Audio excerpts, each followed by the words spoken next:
నల్గొండ జిల్లా వార్తల విషయానికి వస్తే బీసీలకు 42% రిజర్వేషన్లు కల్పించాలంటూ బీసీ జేఏసీ ఆధ్వర్యంలో నిరసన దీక్షలు చేపడుతున్నారు. 2 రోజులుగా నల్గొండలోని క్లాక్టోర్ సెంటర్లో దీక్షలు ఏర్పాటు చేసి ప్రభుత్వమైన ఒత్తిడి చేసే ప్రయత్నం చేస్తూ ఉన్నారు.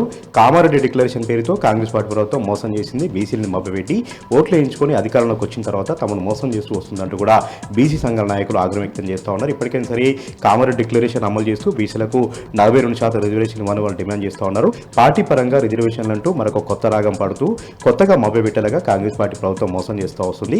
ఖచ్చితంగా చట్టబద్ధంగా రాజ్యాంగ సవరణ చేసి బీసీలకు 42% రిజర్వేషన్ ఇవ్వాలని వారి సందర్భంగా డిమాండ్ చేశారు. నల్గొండ జిల్లా సంబంధించిన మరొక వార్త. నల్గొండలోని మహాత్మాగాంధీ యూనివర్సిటీలో సమస్యలు తీర్చాలంటూ వీసీ ఛాంబర్ ముందు విద్యార్థి సంఘాల నాయకులు ఆందోళన కార్యక్రమాన్ని చేపట్టారు. ఎన్ని రోజులు వేడుకుంటున్నప్పుడు కూడా యూనివర్సిటీలో సమస్యలు మాత్రం తిరగట్లేదంటూ కూడా వాళ్ళు వాపోతున్నారు. మెస్ సంబంధించి, లైబ్రరీకి సంబంధించి, హాస్టల్స్లో కూడా ఎక్కడికక్కడ సమస్యలతో అక్కడ కొట్టుమిట్టాడుతున్నాం. ఏ ఒక్కరు పట్టించుకోవట్లేదు. డ్రైనేజ్ సమస్య కూడా ఉంది. వాగులతో ఆ ప్రాంతం అంతా కూడా చిత్తడిగా మారుతూ ఉంది. అయినప్పటికీ కూడా యూనివర్సిటీ అధికారులు పట్టించుకోవట్లేదు. ఎలాంటి అభివృద్ధి కార్యక్రమాలు చేయట్లేదంటూ కూడా యూనివర్సిటీకి సంబంధించినటువంటి విద్యార్థులు వాపోతున్నారు. యాదాద్రి భువనగిరి జిల్లా వార్తల విషయానికి వస్తే కార్తీక మాసం సోమవారం కావడంతో యాదాద్రి లక్ష్మీ నరసింహస్వామివారి క్షేత్రం భక్తజన సందర్భంగా మారింది. ఇవాళ ఒకరోజే 60,000 మంది భక్తులు స్వామిని దర్శించుకొని ప్రత్యేక పూజా కార్యక్రమంలో పాల్గొంటున్నారు. వేకోజాము నుంచి కార్తీక దీపాలు వెలిగిస్తూ సత్యనారాయణ వ్రతాలు చేస్తూ లక్ష పుష్పార్చన కార్యక్రమాలు చేస్తూ స్వామిని దర్శించుకుంటున్నారు.